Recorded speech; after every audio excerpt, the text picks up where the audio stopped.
আমার মুরগির আজকে 10 থেকে 15 দিন বয়স। এখন মুরগিগুলা প্রচুর লাফালাফি করতেছে, যেন ভয় পাচ্ছে।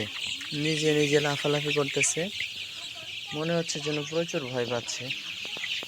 এই যে দেখেন দেখেন দেখেন, কেউই কিন্তু এদেরকে কিছু করতেছে না, তবে প্রচুর ভয় পাচ্ছে এরা।